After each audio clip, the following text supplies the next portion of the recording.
तो marks are the deciding parameter of the intelligence और not. Institutes को हमेशा क्रीम स्टूडेंट चाहिए होते हैं, टॉपर्स चाहिए होते हैं. Then what about the average student? What do you think about them? मेरे ख्याल से एवरेज स्टूडेंट ऐसा कुछ होता नहीं है. मिसअंडरस्टूड स्टूडेंट होता है, कंफ्यूज स्टूडेंट होता है, जिसको राइट डायरेक्शन नहीं मिली है कि मेरी मैथ्स अच्छी नहीं है तो मुझे हाँ समझ में आ जाता है, या फिर ऐसे लगता है कि तुमको टीचर अच्छी नहीं मिली है. You say consistency is the key. Clarity of concept with consistency is the academic excellence. जो टॉपर है वो टॉपर क्यों रहता है और एक एवरेज स्टूडेंट वो एवरेज क्यों रह जाता है? Difficult in the beginning, but you will do it. And hard work beats talent, we all know, and we have seen so many examples of that. What is the difference between 95% of बच्चे ने fetch किया है and एक बच्चे ने 99% किया है? But 99% वाला जो बच्चा है उसने टाइम मैनेजमेंट पे वर्क किया है एंड आंसर कितने पॉइंट पे कितना लिखना चाहिए उस पे वर्क किया है, and he has worked a little bit harder on his handwritings. Competitive exam जो होता है वो आजकल आप देखो कि बच्चों को 8th स्टैंडर्ड से ही they are training them for that. Is it overrated or actually it is needed? Practice makes you perfect. क्या होता है ना, अगर आपने अर्ली इंट्रोड्यूस कर दिया उसका इंटरेस्ट लूज हो जाएगा. जैसे हम लोग अपने लाइफ में किसी भी चीज में मेंटर ढूंढते हैं टू अचीव द सक्सेस. वो स्ट्रेटेजी सिखाता है and it's the portions are very vast, it's ocean. तो कितना पढ़ना चाहिए, कौन से टॉपिक से कितना आता है, कौन से चैप्टर से क्या इम्पोर्टेंट है. हमने ट्रिग्नोमेट्री स्कूल में पढ़ा है, हाइपरबोला, पैराबोला, कम बोला ज्यादा बोला, पता नहीं क्या क्या पढ़ा है हमने स्कूल में. तो मेरा क्वेश्चन ये है कि क्या जो स्कूल में पढ़ाई होता है वो हम अपने रियल वर्ल्ड में वो सारे स्किल्स यूज करते हैं? डेफिनेटली यूज करते हैं. बहुत बार मैंने ये. What do you think? Should schools be integrated with the coaching institute? अगर आपका बच्चा भी 8 से 10 घंटे पढ़ रहा है और फिर भी रिजल्ट आपके मुताबिक या अच्छा नहीं आ रहा है, तो प्रॉब्लम शायद पढ़ाई की नहीं, स्ट्रैटेजी की है. आज का एपिसोड आपका नजरिया बदल सकता है पढ़ाई को लेकर के. राधे राधे, मैं नम्रता तिवारी आपका बहुत स्वागत करती हूँ आप ही के चैनल पे भाव नम्रता, जो कि सिर्फ एक पॉडकास्ट का ही चैनल नहीं बल्कि भावना को व्यक्त करने का एक प्लेटफॉर्म भी है. क्योंकि हम जानते ही नहीं, हमारा पूर्ण विश्वास है हर भावना की आवाज होती है, सुनने की जरूरत है. और आज की भावना है इमोशंस टुवर्ड्स स्टडी. आज का एपिसोड हर उस पेरेंट्स और स्टूडेंट के लिए है जो मेहनत तो कर रहे हैं पर लगता है अभी भी क्लैरिटी की थोड़ी कमी है. तो ये सब क्लैरिटी देने के लिए आज हमसे जुड़ रही है मिसेस स्नेहा हुबलेकर, जो सिर्फ एक एजुकेटर ही नहीं बल्कि एकेडमिक के वर्ल्ड में एक सिस्टम बिल्डर भी है. 20+ ईयर्स के एक्सपीरियंस के साथ उन्होंने स्टूडेंट के लर्निंग अप्रोच को ट्रांसफॉर्म किया है into focusing on clarity, strategy building and consistency. As the founder of Samarth academy of excellence, उन्होंने एक सिंगल टीचर इनिशिएटिव को स्केल करके आज 60+ एजुकेटर्स का स्ट्रॉन्ग नेटवर्क बिल्ड किया है, guiding students from grade 6 to 12 boards और कॉम्पिटिटिव एग्जाम्स दोनों के लिए. रिसेंटली उन्होंने prestigious doctor APJ Abdul Kalam inspiration award भी जीता है अपने इम्पैक्टफुल कंट्रीब्यूशन के लिए in the field of education and training. Episode में सिर्फ हम सक्सेस की बात नहीं करेंगे बल्कि हम बात करेंगे the right way of learning. आशा करती हूँ आज का एपिसोड आपको अच्छा लगेगा.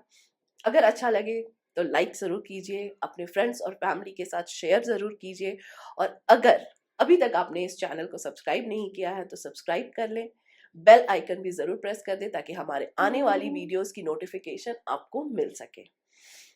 हम आपके लिए अच्छे अच्छे एपिसोड्स लेके आ रहे हैं, बहुत मेहनत कर रहे हैं. अगर आप हमारी जर्नी में हेल्प नहीं करेंगे, सब्सक्राइब नहीं करेंगे, लाइक नहीं करेंगे, कमेंट नहीं करेंगे, तो हमें हमारी जर्नी थोड़ी मुश्किल हो जाती है. तो please do help us. Comment करके हमें ज़रूर बताइए कि आपको ये एपिसोड कैसा लगा और आप कैसे और एपिसोड्स देखना चाहते हैं. हमें आपके कमेंट्स पढ़ना बहुत अच्छा लगता है. Enjoy the podcast.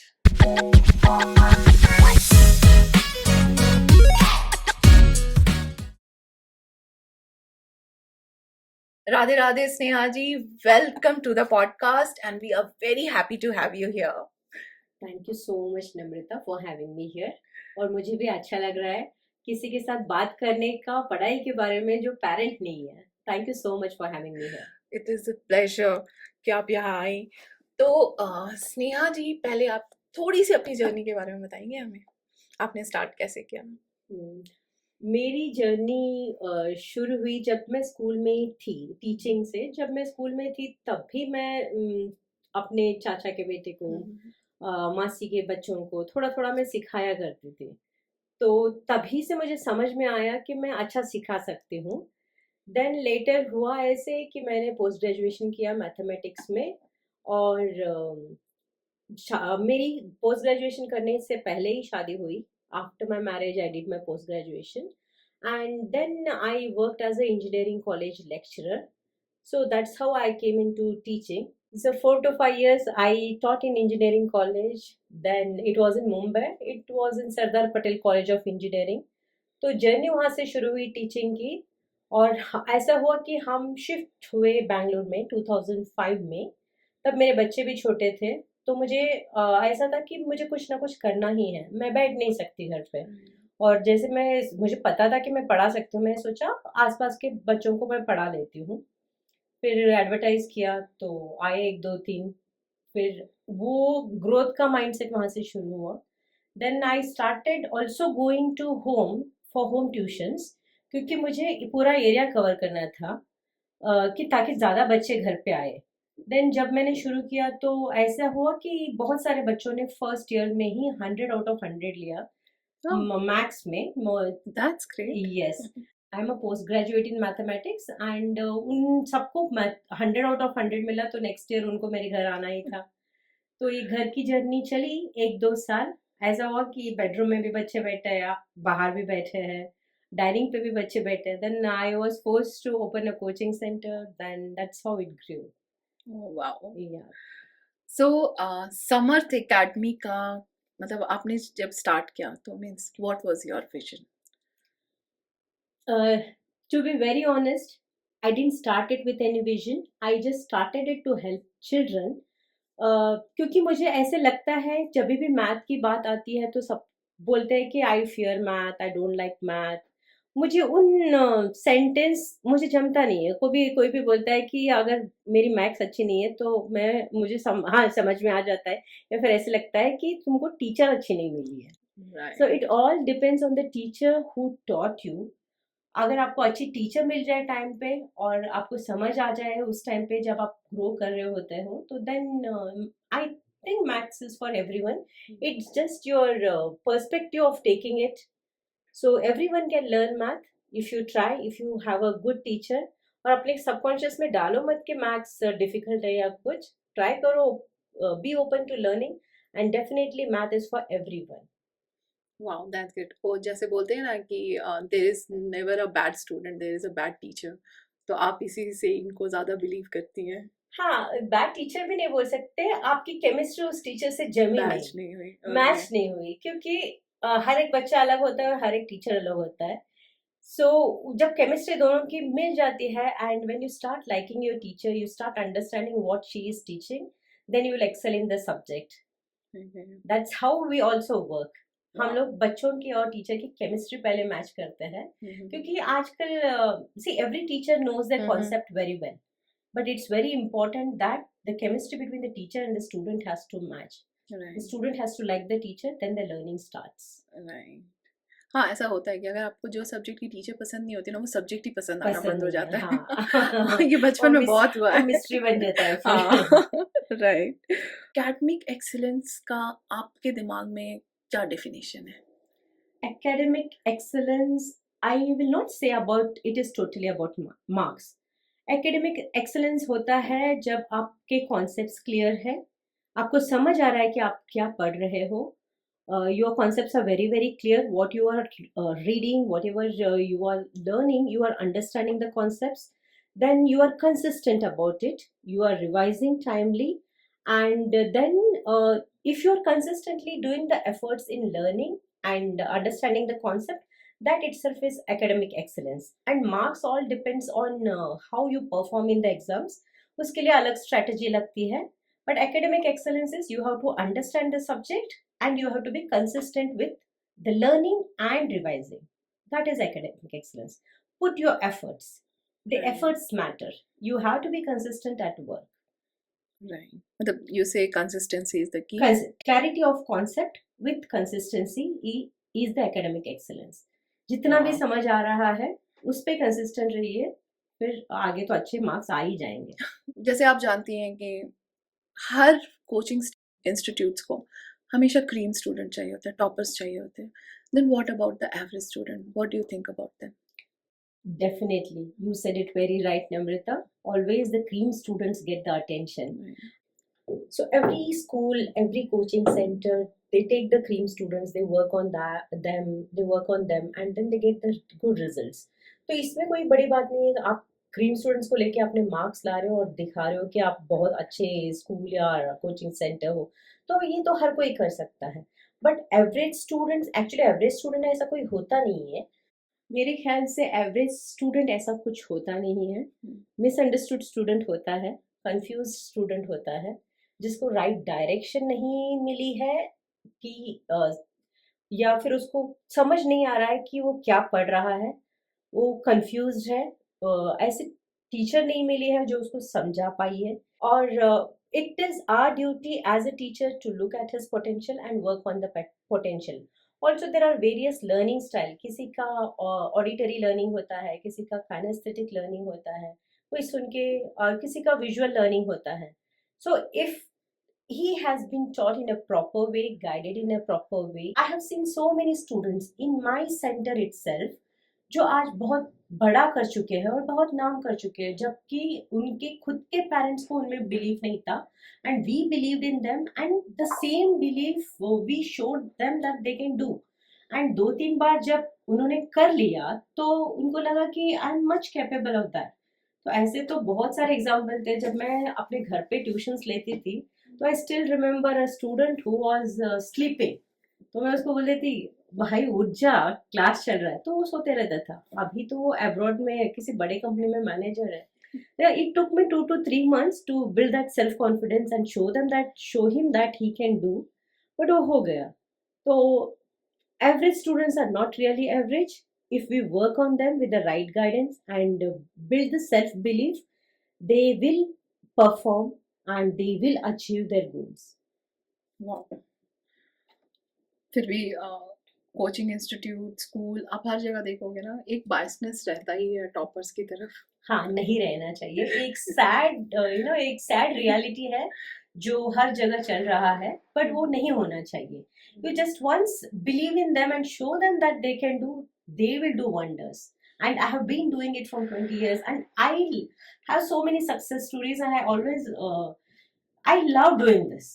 और मुझे लगता है कि अगर मैंने एक भी बच्चे को चेंज कर दिया तो that is my success story. And I have many success stories. जैसे वो मेरे पास पढ़ चुके हैं, till now they are in touch with me. They wish me for my birthdays, for teachers day. So I feel कि कुछ तो मैंने कंट्रीब्यूट किया है उनके लाइफ में, वो सेल्फ कॉन्फिडेंस बिल्ड करके. That's great. अगर मैं पूछूं कि एक टॉपर, जो टॉपर है वो टॉपर क्यों रहता है और एक एवरेज स्टूडेंट वो एवरेज क्यों रह जाता है? As we all know, there are many people who are born genius. हम जब छोटे थे तभी भी देखते थे कि इसको इतना याद कैसे रह जाता है. So many children are born genius. किसी का मेमोरी इतना शार्प रहता है, कोई एक बार पढ़ लेता है तो समझ आ जाता है, and they don't have to really work hard. I had a student. Now again, he is very well at very well position in abroad. तो उसको मैं अगर कोई भी आंसर पूछती थी तो उसका आंसर ऐसे शुरू होता था, ma'am page number 32 second para 4th line, and then he used to answer it, he used to answer it. जबकि सारे बच्चे हंसते थे कि वो कैसे शुरू होता था. ही वाज गिफ्टेड, उसका मेमोरी पिक्चर मेमोरी था. तो ऐसे बोलता था, दीज पीपल आर गिफ्टेड. तो ऐसे ऐसे टैलेंट्स होते हैं, तो इन टैलेंट से बढ़ते हैं लोग. और जिनमें ऐसा टैलेंट नहीं होता, जो बॉर्न जीनियस नहीं होता है, किसी और में आपका पोटेंशियल होता होगा, बट जब पढ़ाई की बात आती है तो थोड़ा आपको हार्डवर्क करना पड़ेगा. You have to make little bit of hard work in understanding the concept, revising it. अगर आप हार्डवर्क करते हो तो so many times we have seen the example where hard work has beaten the talent. So work hard. It might be easy for the people who are talented. For you, it will be a little bit difficult in the beginning, but you will do it. And hard work beats talent, we all know, and we have seen so many examples of that. Right. So I just want to know what is the difference between 95% of बच्चे ने fetch किया है and एक बच्चे ने 99% किया है. What is the difference between them? Yeah. Many people try to get that 99, 95% and 99%. Both students, they have the same concept clarity. They have worked hard that much only.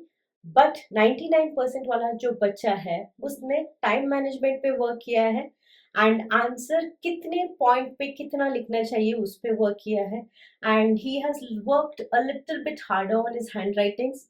There are some strategies that you have to use to make the examiner to correct his paper with calm and cool so that you get 99 and 100. जैसे कि जब मैंने last answer लिख दिया तो उसको box में लिख दिया, जो इम्पोर्टेंट पॉइंटर्स है उसको अंडरलाइन कर दिया. अगर ऐसे सब करते हो तो तुम्हारा 95 से 100 जाने में मुश्किल नहीं है, तो तुम आराम से कर सकते हो. And when we see the board question paper, 70% तो डायरेक्ट तुम्हारे बुक से आता है, 30% जो होता है वो ट्विस्टेड होता है questions. And if you have the understanding to answer those 30% of the questions, then तुम्हारे आराम से 90% आ सकते हैं. Okay. एंड वही फर्क होता है 95 to 100 में. He has worked on his time management and strategy to get that 100. And it happens if you regularly solve your question papers. जब स्टार्टिंग में क्वेश्चन पेपर सॉल्व करते हो, the same thing happens in our classes also. When we start giving them the full paper before board exams, many students score 60 and 70. As we continue giving the question papers, then वो slowly improve होता है, वो 100 तक पहुंच जाता है. And also one more difference that I have seen is, जब पहली बार हम लोग पेपर देते हैं तो पूरा पेपर खत्म करने में 4-5 घंटे लगते हैं उनको. Or when they write the test or exam, the full paper, the 12th or 12th time, then they will finish it in 1.5 hour or 2 hours. So that is very, very important. Write full papers, mock tests regularly. Practice में करना. Practice makes you perfect. Competitive exam जो होता है वो आजकल आप देखो कि बच्चों को 8th स्टैंडर्ड से ही बहुत सारे स्कूल प्रिपेयर करने को तैयार होते हैं. They are training them for that. So is it overrated or actually it is needed? Preparation for competitive, अगर आपका बच्चा, the concepts are clear, the preparation starts from 11th. If you prepare for competitive for 11th and 12th, then also it is fine. जैसे मेरी daughter की खुद की example है, उसने IIT क्लियर किया था, मेंस एंड एडवांस बिट्स भी क्लियर किया था. तो I never prepared her from 8th or 9th. She started her preparation when she was in 11th. Concept clarity matter करता है. And if at all you want your child to prepare for competitive from 8th and 9th, you should know your child. Is he enjoying the process? If he enjoys the process, then there is no harm in starting from 8th standard or 6th standard. Basically, what these centers do, they say that they are the foundation courses. और इन foundation courses में MCQs होते हैं, multiple choice questions होते हैं, जैसे competitive exams में होते हैं. उसी चीज़ को प्रैक्टिस कराते हैं. और बहुत बार जो टॉपिक्स जैसे ट्रिग्नोमेट्री हो गया, कैलकुलस हो गया, उसके बेसिक्स को वो 8th 9th में ऐड कर देते हैं, which is not necessary. And again, if your child is loving doing it, he is interested, please go for it. And if he is feeling that it is a burden, don't go. इससे क्या होता है ना, अगर आपने early introduce कर दिया, उसका इंटरेस्ट लूज हो जाएगा. अगर वो 11th और 12th में करने भी वाला है तो 8th में जब वो बोर्ड हो जाएगा तो वो 11th में ट्राई भी नहीं करेगा. So understand your child and take the right decision. I have seen in many cases, बहुत सारे स्कूल में जो 8th स्टैंडर्ड से शुरू कर दे रहे हैं, उन बच्चे के apart from the school hours they are spending 3-4 another hours in the school. Yes. So that is overwhelming for the child. Yes, definitely. If your child is not enjoying it, please avoid. 8th और 9th में तो बिल्कुल मत कराओ. 10th में तो boards की तैयारी होती है, तो 10th तो avoid it in 10th. And if he is enjoying, start it from 8th standard. If not, 11th 12th में उनको करने दो। स्कूल्स अच्छे से अपना काम करें, then coaching centre should not exist. तो स्कूल और कोचिंग सेंटर में अंतर क्या होता है, क्या हम ये जान सकते हैं? स्कूल एक अलग ही रोल प्ले करता है और कोचिंग सेंटर एक अलग रोल प्ले करता है। It is not that the coaching centre is for competitive और फॉर एवरेज स्टूडेंट्स। कोचिंग तो सबको चाहिए। जैसे हम लोग अपने लाइफ में किसी भी चीज में मेंटर ढूंढते हैं to achieve the success. If some mentor is watching you, he is guiding you, you will definitely you will get the success. If somebody is mentoring you, they will know your strengths and weaknesses. तो ऐसे ही coaching में क्या होता है, if you go for one on one coaching, एक teacher है जो subject expert है, आपको नजदीक से देख रहा है और सिखा भी रहा है। सिखाते वक्त उसको समझ आता है कि आपका लर्निंग स्टाइल क्या है और आप कहाँ पे अटक रहे हो, क्या आपको समझ नहीं रहा है। And parallelly they will also boost the confidence of the child, which will not happen in the school where there are 40-50 students in a class. So coaching center में strategy सिखाई जाती है and आपको understand किया जाता है। You are inspired with the teacher, you get motivated and definitely you will perform better with the help. अगर अभी हम कॉम्पिटिटिव एग्जाम की बात कर रहे हैं, स्कूल्स की बात कर रहे हैं, कोचिंग सेंटर्स की बात कर रहे हैं, तो मैं जानना चाहती हूँ कि क्यों स्कूल कॉम्पिटिटिव एग्जाम के लिए आपको तैयार नहीं कर पाता है, while when you are in a coaching center they are able to prepare you. So what is the major difference कि स्कूल नहीं कर पा रहा, कोचिंग सेंटर्स कर रहे हैं? स्कूल इसलिए नहीं कर पाता है क्योंकि schools are board centric. Their preparation is related to board and they have many other works related to board. उनके टीचर्स बोर्ड के लिए अच्छे से प्रिपेयर करा लेंगे आपको, लेकिन जब कॉम्पिटिटिव की बात आती है, see your syllabus is aligned with the competitive but the whole part is not covered in the school text books. Schools are more aligned with the boards only. और कॉम्पिटिटिव कोचिंग क्या देता है आपको strategy सिखाता है and it's the portions are very vast, it's ocean. तो कितना पढ़ना चाहिए, कौन से टॉपिक से कितना आता है, कौन से चैप्टर से क्या इम्पोर्टेंट है, और tactics, strategy, speed, time management and many a times the questions, multiple choice जो क्वेश्चंस होता है तुरंत हम आंसर नहीं पकड़ पाते। Even after working there the elimination process works, जो गलत होता है उसको हटाना पड़ता है। All these are taught in your coaching centres. So definitely school cannot train for coaching, you should have coaching. मैं ये मानती हूँ अगर इंटीग्रेटेड है तो then it is very much better for the students. Because आजकल होता क्या है, स्कूल में बोर्ड की तैयारी एक होती है and if you go for the coaching they can not directly start your multiple choice questions का preparation. They have to explain you the concept. एक चैप्टर स्कूल में हो रहा है और एक चैप्टर कोचिंग में हो रहा है, तो स्टूडेंट्स ले नहीं पाते, वो बर्डन हो जाता है। अगर इंटीग्रेटेड होता है तो it is very well and it's very good because जहाँ पे वो कॉन्सेप्ट क्लैरिटी हो रही है उसी टाइम पे उनको कॉम्पिटिटिव की भी तैयारी हो रही है। So I am a big fan of integrated coaching. So integrated coaching will help you with less burden of clearing the competitive exams like JEE and NEET. हमने ट्रिग्नोमेट्री स्कूल में पढ़ा है, हाइपरबोला, पैराबोला, कम बोला ज्यादा बोला, पता नहीं क्या क्या पढ़ा है हमने स्कूल में।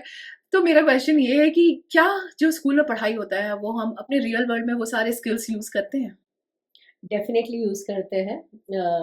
बहुत बार मैंने ये लोगों से सुना है कि कहाँ पे यूज करते हैं। आपने अभी जो बोला ट्रिग्नोमेट्री कहाँ यूज होता है, so just ask any cricketer जो जिस एंगल से वो मारता है, तो किस एंगल पे मारने पे 6 लगता है या 4 लगता है, they use trigonometry. Definitely they know what distance the ball has to go, so what angle they have to hit, they are using the trigonometry there. And engineers, structural engineers, जैसे कोई भी ब्रिज बन रहा है तो their trigonometry they are using. तो जब schooling होता है तो अपने हिसाब से बेसिक सिखाए जाते हैं and when you complete your graduation you take any field based on that you will utilise certain topics. जैसे आप अभी पॉडकास्ट बना रहे हो तो डेफिनेटली कम्युनिकेशन आपका एक स्ट्रॉन्ग पॉइंट हो गया, ग्रामर तो डेफिनेटली आपको यूज में आ रहा है। So various careers make use of some points that has been taught, the seeds that has been sown in our school level. तो जो आप कर रहे हो आगे कर सकते हो, डेफिनेटली कुछ वेस्ट नहीं है, कोई ना कोई किसी चीज का यूज जरूर ले रहा है। हाँ, ये सही है। बट हमें हमेशा लगता है कि पता नहीं हम कहाँ यूज करेंगे ये सब चीज, बट हाँ ओके इफ यू आर ये सेइंग तो डेफिनेटली ये तो मैंने भी बहुत लोगों से सुना है हाँ, कि आपने जो स्कूल में पढ़ा है वो हमें यूज कर यूज रहे हैं नहीं क्या। हो रहा हाँ, है, बेकार हम इतना मैथ्स पढ़ लेते हैं। हाँ। नहीं, लेकिन आपने स्कूल से बहुत कुछ भी सीखा है, आपने टाइम मैनेजमेंट सीखा है, सुबह उठना सीखा है, हाँ, और जल्दी जल्दी तैयार होके निकलना सीखा है, कम्युनिकेशन, एक सोसाइटी में रहना सीखा है। जो schooling, it is not only about academics, it will prepare you for the world. तो स्पोर्ट्स सीखा है, कितना कुछ है जो लाइफ के लिए हमने स्कूल से ही सीखा है। जितना आंसर देना चाहे दे सकती हैं आंसर। आजकल होम स्कूलिंग बहुत ज्यादा डिमांड में है, सो डू यू सपोर्ट और you are against that? Definitely, I am not an expert in alternate schooling, homeschooling. I'm not an expert to comment on this, but I can say अपने coaching में बहुत सारे ऐसे बच्चे आते हैं जो होम स्कूलिंग कर रहे हैं because they are playing some music, cricket, या कोई स्पोर्ट्स में है, म्यूजिक में है, नेशनल लेवल पे परफॉर्म कर रहे हैं और उनको स्कूल जाने का टाइम नहीं मिल रहा है, तो we definitely help them in their academic journey. जब उनको 10th और 12th क्लियर करना होता है, they clear the NIOS exams, at that time we help them, but definitely I am not an alternative schooling expert. इतना ही मैं बता सकती हूँ यहाँ पे। नो नो थैंक यू, आप स्किप भी कर सकती थी बट आपने बोला थैंक यू फॉर दैट। बहुत सारे लोग बोलते हैं कि को स्कूल और कोचिंग को एक साथ हाथ ज्वाइन करके चलना चाहिए, so what do you think, should schools be integrated with the coaching institute? Definitely, if it happens, it is well and good, but you should have teachers aligned with that. तो ऐसे teachers जो बच्चों के साथ connect कर पाए, then only it will be helpful. अगर same school teachers अपने फुल स्कूल में 3-4 घंटा पढ़ा के थक चुके हैं, वही एक्स्ट्रा क्लास ले रहे हैं, then there is no connection. The coaching का मतलब ये होता है कि उनमें आप कॉन्फिडेंट बिल्ड करो, उनमें बिलीव डालो कि भाई तुम कर सकते हो और करवाओ, कॉन्सेप्ट क्लियरिटी दो, then only it is useful. If this is not happening, then it is completely waste of time. You have to choose what you are looking for. Are you getting it or no? We don't know about the society, but toppers are always given the advantage. Toppers are viewed differently. There is a pressure on a kid अगर जो थोड़ा सा अच्छा perform नहीं कर रहा है, या उसके, या वो अच्छा हो सकता है कभी कल परफॉर्म, कभी उसने अच्छा परफॉर्म किया हो बट बोर्ड्स में उसके मार्क्स अच्छे नहीं आ पाए, एन नंबर ऑफ रीजन हो सकते हैं इसके, वो प्रेशर में रहा, कुछ भी था। क्या एक मार्क्स लाना पैरामीटर हो सकता है इंटेलिजेंस का? Do you think that if a person doesn't score well, so it is a reflection that he or she is not intelligent, so marks are the deciding parameter of the intelligence or not? Definitely not. If you are a topper, you are scoring out of out, then the society will call you a topper. You yourself also feel very confident because you have performed, and definitely your hard work counts. आपने कर लिया है, लेकिन जिन्होंने नहीं किया है, ऐसे हम लोग नहीं बोल सकते कि वो इंटेलिजेंट नहीं है। जिन्होंने पढ़ा है, शायद उनका वो दिन नहीं था, something might have happened where they were not able to perform, and जो उन्होंने पढ़ा था वो एग्जाम में उस तरीके से आया नहीं, या फिर वो लिख नहीं पाए। बहुत सारे ऐसे रीजन हो सकते हैं कि उन्होंने प्रिपेयर किया था और एग्जाम सही से नहीं गया। So marks will not decide your intelligence, and there are many kids who are good at some other subjects, और आर्ट में अच्छे हैं या फिर स्पोर्ट्स में अच्छे हैं, तो हम उनका इंटेलिजेंस मार्क्स से नहीं डिसाइड कर सकते। So they are good in their own way. Marks shouldn't be a parameter for judging any student. Definitely not. I am against this. Marks अच्छे होने चाहिए, अगर नहीं भी हो तो कोई बात नहीं, जिसमें तुम हो उसमें टॉप कर लो। राइट, अभी आपने जो कहा ना कि कभी कल ऐसा कुछ सिचुएशन हो जाता है जिसमें आप कुछ पैनिक कर गए या कुछ, मेरे साथ ये हुआ था when I was about to give my exam, 12th के बोर्ड एग्जाम चल रहे थे एंड मैथ्स का पेपर था, और समहाउ जब मैं जिस ऑटो से जा रही थी उस ऑटो रिक्शे का टायर पंचर हो गया, तो उसको, मतलब वो हमारा फिक्स्ड ऑटो था, उनको रिप्लेस करने में या मुझे फिर दूसरे ऑटो बुक करके पहुंचाने में थोड़ी सी टाइम ऑब्वियसली डिले हो गए, एंड तब तक मैं जब स्कूल पहुंची तो मैंने देखा कि तो सारे स्टूडेंट अपने क्लासेस में जा चुके थे। जब मैं गई तो रीडिंग टाइम चल रहा था, वो क्वेश्चन पेपर रीड करने का टाइम होता है ना। मैं बैठी and I was so afraid that time कि ऐसे ऐसे मुझे डर लग रहा था। कुछ भी नहीं था, जबकि मैं बहुत कुछ लेट नहीं थी कुछ, but due to that nervousness मैंने भी नहीं, मतलब कि 20 to 30 मार्क्स छूट गया मुझसे, क्योंकि मैं फियर में थी, मैं डर गई थी और मैं बहुत धीरे धीरे पेपर किया, पैनिक। तो yes, marks can not decide your talent, because अगर उस दिन वो नहीं हुआ रहता तो शायद 20+ रहते मेरे और मार्क्स उसमें बोर्ड्स में।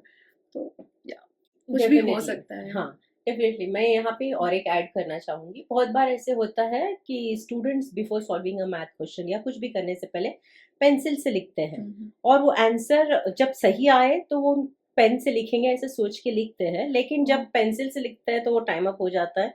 If it is in pencil it is not corrected, you don't get marks for that. अगर उन्होंने लिख भी दिया है तो नहीं मिलेगा। अभी सीबीएसई 10th बोर्ड ने और बहुत कुछ एडअप किया है, जिससे जैसे स्टूडेंट्स पहले क्या था, तुम किसी भी हिसाब से अपना क्वेश्चन आंसर्स लिख सकते हो। अगर तुम्हारा क्वेश्चन नंबर और सेक्शन नंबर सही है तो तुमको मार्क्स मिल जाते थे। अभी ये नया रूल आया है कि तुमको फिजिक्स के आंसर्स फिजिक्स के सेक्शन में, केमिस्ट्री के सेक्शन में और बायोलॉजी के सेक्शन में ही होने चाहिए। If you write the physics answer in chemistry और bio section you will not get the marks. ऐसे छोटी छोटी चीजें हैं, अगर बच्चे केयरफुल नहीं रहेंगे और ये कर लेंगे तो उनके मार्क्स नहीं आएंगे। So there might be many reasons where they are not able to score, and it should be completely okay. So marks will not decide their future. It should be completely okay. अगर नहीं आए हैं तो अब इतना उनका effort आप बस देखो कि कर रहे हैं। So definitely life doesn't stop if you don't score good. तो चलता ही रहेगा। And it is just take exam as just a activity. Try to do your best. अगर किसी कारण नहीं होता है तो ठीक है, लगे रहो। राइट। अब हम आते हैं बहुत इम्पोर्टेंट क्वेश्चन पे, क्योंकि अभी तक हमने स्कूल की बात की, कोचिंग की बात की। Now the parents, because parents बहुत पैनिक कर जाते हैं, दिन भर पढ़ो, ये करो, वो करो, बहुत प्रेशर डालते हैं। So according to you what should be a parents role when the child is preparing for the board exam और for the competitive exam? What should be their view point, और क्या बहुत ज़्यादा प्रेशर डालने से बच्चे परफॉर्म कर लेंगे? It's a very vast topic, hmm, क्योंकि मैंने 20 ईयर से देखा है पेरेंट्स को बहुत नज़दीक से। मैं इतनी साइकोलॉजी में समझ सकती हूँ, अगर कोई पेरेंट आता है तो मैं समझ सकती हूँ कि इन्होंने क्या किया होगा अपने बच्चे के साथ। वो एकेडमिक परफॉर्म नहीं कर पा रहा है। यहाँ पे मैं और एक ऐड करूँगी, जैसे बहुत सारे पेरेंट्स होते हैं, they are very well educated and they help their child in studies. अगर आपके हेल्प करने से अगर उनका पढ़ाई अच्छे से हो रहा है तो प्लीज़ कीजिए। अगर वो नहीं पढ़ रहे हैं या फिर उनको समझ नहीं आ रहा है तो definitely outsource the academic help. Because क्या होता है, पेरेंट्स इमोशनली इन्वॉल्व हो जाते हैं। अगर पेरेंट्स सिखाते हैं और उनको समझ नहीं आता है, then you feel it is so easy, why he is not able to do it. आपके लिए इजी हो सकता है, उसके लिए इजी नहीं होगा, because it is very new to him. So ऐसे होना चाहिए कि उसको मत सिखाओ कि ये कितना इजी है, उसको पूछो कि समझ आ रहा है। अगर उसने बोला बहुत बार समझाने पे भी नहीं हो रहा है तो डेफिनेटली आउटसोर्स। और यहाँ पे हम लोग इमोशनली इन्वॉल्व हो जाते हैं अपने बच्चों की तरफ।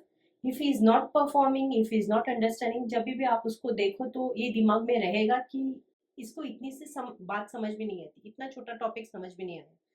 सो इमोशंस और लर्निंग दोनों अलग अलग जाने चाहिए।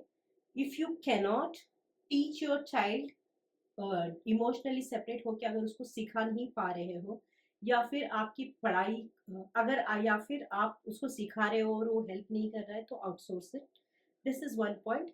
And second is, so many students they have their exam fear. Exam fear इसलिए नहीं होता है कि उनको बोर्ड का डर रहता है, उनको ये डर रहता है कि मेरे पेरेंट्स क्या कहेंगे। पेरेंट्स ने इतना एक्सपेक्टेशन रखा हुआ होता है कि वो बच्चा एग्जाम देने नहीं जाता है, वो बच्चा अपने पेरेंट्स को खुश करने जाता है। This is not in every case, but this can be a case. So parents have to be very careful, don't be too much involve in their academics. थोड़ा दूर ही रहो। whenever he wants your help, please give him the help, but उसको pressurise मत करो। whenever help is required, provide the help, but stay away. जितना आप दूर रहो और उनको खाली पूछो कि क्या हेल्प चाहिए, वो प्रोवाइड करते रहो. Just see that they are mentally cool and calm during the exams. That is enough. Okay. नहीं, बहुत सारे पेरेंट हेलीकॉप्टर पेरेंट होते हैं कि ये करो वो करो। Yes, yes, yes. इसीलिए- नहीं, इतना नहीं सोचना चाहिए. और होता क्या है कि जैसे एक मैं पेरेंट का एग्जांपल दूं कि हम नहीं कर पाए या हमें ये चीज नहीं मिला था इसलिए हम आज इस पोजीशन, तो वो अच्छे इंटेंशन से कहते हैं कि नहीं नहीं हम तो इसको सारा फैसिलिटी दे रहे हैं, तो इसलिए उनका एक्सपेक्टेशन भी बढ़ जाता है कि हाँ, ये डायलॉग तो बहुत सुनने को मिलता है कि किस बात की कमी है तुझे और किस बात की कमी है तुझे, तो कर क्यों नहीं रहा है. सही तो बात ये है। कॉमन डायलॉग है. और हम तो नदी पार करके हाँ, पढ़ने जाते नदी पार वाला स्टोरी तो it is very very old.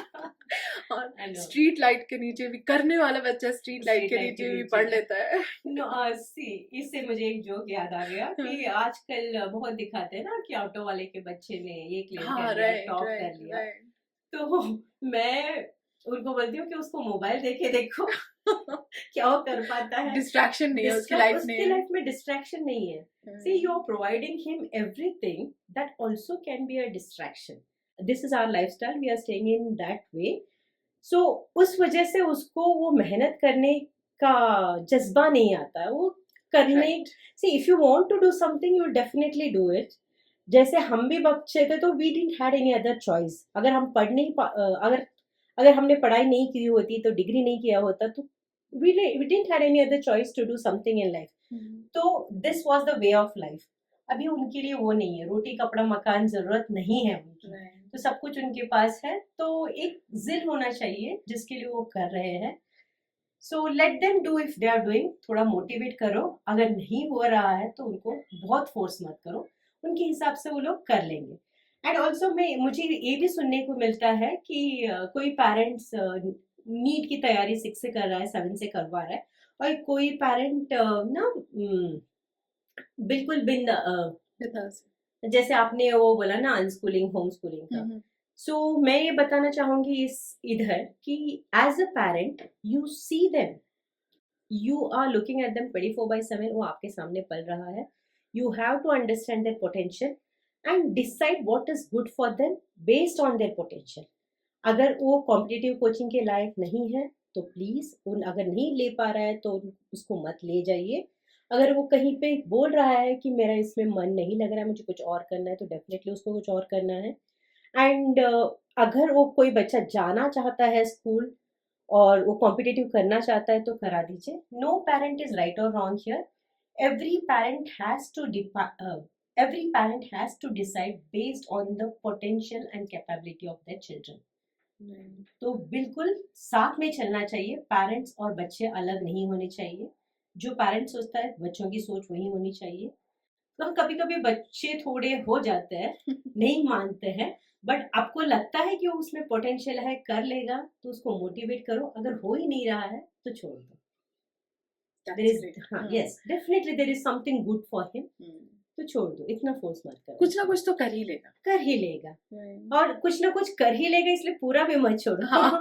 Always hold the hand and be there for them. Be there for them. Means in a student life Yes. I think discipline बहुत जरूरी है. डिसिप्लिन बहुत जरूरी है, और डिसिप्लिन स्कूलिंग से आता है. एंड जैसे जैसे तुम एकेडमिक्स में अगर अच्छे होते हो तो it shows that you are disciplined, because doing homework every day, learning whatever is taught in the school, revising it, writing everything for the marks perfectly, time manage कर पा रहे हो, ये सारे लाइफ स्किल्स जो आते हैं वो एकेडमिक्स कहीं ना कहीं उनको हेल्प करता है इन लाइफ स्किल्स को Right. लाने में. Memorisation skills, so all these life skills come from the academics. If you take it in a positive way, तो वो लाइफ स्किल हमको डेफिनेटली सिखाता है. राइट. जैसे मैंने बहुत सारे बच्चों का सुना है ना कि मुझे अपना करियर फिल्म मेकिंग में बनाना है या फिल्म एक्टर बनना है या कुछ बनना है, why should I study. But as you said right now कि हाँ वहाँ भी आपको जाके स्क्रिप्ट पढ़नी है. If you are not good at that तो फिर आप कभी एक्टर बन नहीं पाओगे. Yes. You have to recite the dialogues. फिर वहाँ पे भी आपको एग्रीमेंट साइन करनी है. You have to. तो पढ़ाई तो है ही, मतलब आप बेसिक एजुकेशन तो आपको करनी ही चाहिए, चाहिए, क्योंकि ये yes. आजकल ना एक बड़ा एक नॉर्म चल रहा है कि जो कॉलेज ड्रॉप आउट हैं, स्कूल ड्रॉप आउट हैं, उन्होंने बिजनेस खोल दिया, they are earning so much, तो यार हम नहीं भी पढ़ेंगे तो चलेगा। सो मैं उनमें के लिए बोल रही हूँ। नहीं भी पढ़ेंगे तो बिल्कुल चलेगा, बट पढ़ लेंगे तो बहुत ही अच्छा होगा। So definitely I will say keep academics as your plan A, plan B और इन प्लान जेड, कहीं पे भी एकेडमिक्स होने ही चाहिए। क्योंकि जैसे मैं अपना पोस्ट ग्रेजुएशन किया है, तो I will have that confidence to do something else also, because I can definitely come back to what I am today. तो वो मुझे कॉन्फिडेंस रहेगा कि मैं वापस आके इसको कर सकती हूँ। तो to follow your passion, complete your academics and then follow your passion. अगर नहीं हो पा रहा है तो अलग बात है, बट जानबूझ के मत छोड़ना, because you are learning so many skills from academics, from your schooling. So don't leave it. क्योंकि हम पेरेंट्स की अभी इतनी बात कर रहे हैं, तो what is that one thing parents should stop doing with their child? Parents should immediately stop thinking about their children 24/7. They take their children as their project. उनका अपना लाइफ है, आपका खुद का लाइफ अलग है। प्लीज अपने लाइफ में मस्त रहो, and whenever they need your help or they need anything from you, you just provide them. You have to be a provider, but not be involved in their life continuously. Please stop it. Okay. So this is the last question. One uncomfortable truth about success nobody talks about. As we are talking about academics, the uncomfortable truth that nobody talks about, when anyone is successful, there was or there is a teacher who believed in the student, and she always stood with him. She made him confident. She worked continuously and made him think that it is possible and only he can do it. So the uncomfortable truth is the teachers are not appreciated, which should be done. So I always say, if any topper is, if you're sharing any story of the topper, also please mention your teacher. And today, if possible, be grateful to your teacher and send one thank you message to your teacher. Wow. आपने जब ये बोला ना, I just got goosebumps because I too believe कि हाँ, मेरी life में भी बहुत सारा, मतलब 2-3 ऐसे प्रोफेसर और टीचर रहे हैं जहाँ मैंने बोला है कि I won't be able to do it, and they said no, this is yours and you should go and get it. Yes, So, it always happens. So very true, and thank you for sharing that. It's a great thought. So we have a segment, rapid fire questions. So Oh. I'll Wow. you don't have to think so much. Okay. Just need to answer whatever comes to your mind. Okay? Let me try. तो और बहुत लंबा नहीं, जितना आप छोटा रखो बहुत अच्छा रहेगा हमारे लिए. बिल्कुल. So one word that describes today's education system. Demanding. Okay. Marks or skill, what matters more? Skill matters. Skill ठीक है तो marks आ ही जाएंगे. Okay. One habit every topper has. Consistency. One habit that destroys a student's potential. Comparison. Oh. Never compare. Hard work or smart work? Smart work built on consistent hard work. Oh, wow. Coaching or self-study? Coaching for learning and self-study for mastery. Discipline or motivation? Discipline, because motivation comes and goes. You have to be disciplined. Is failure necessary for success? Yes or no? Obviously. So success is that one action which was not a failure.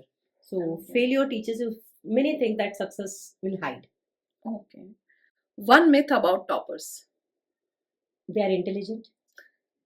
Okay. One thing parents should say more often to their children. I believe in you. This should be said very often. Wow. One thing parents should stop immediately saying. Look how others are performing. A book every student should read. Secret. I'm a big fan of the book Secret. Me too. One productivity rule for students. Understand first, memorize later. Sleep or extra study hours before an exam. Sleep, because a calm and relaxed mind performs better. Okay. Comparison, healthy or toxic? Very toxic. One sign a student is silently struggling. Self-belief. Never label yourself as weak in any subject or topic. The right guidance can unlock your potential. We are ending this podcast. And thank you for Sneha ji for coming here, and we are very happy to have you here, and it has been a very good podcast. So some closing line for our listeners. Thank you so much for having me. After being in education for more than 20 years, I believe in one thing with complete conviction, that every child has potential. But this potential can shine with clarity, confidence, and right guidance. And that is exactly we do at Samarth Academy of Excellence. That is our mission, to change confusion into clarity and the pressure into confidence. So, by this way, every child can shine and excel in their academics. Thank you for having me here. My Thank you. pleasure. Thank you. Thank you so much for coming. Radhe Radhe. Radhe Radhe.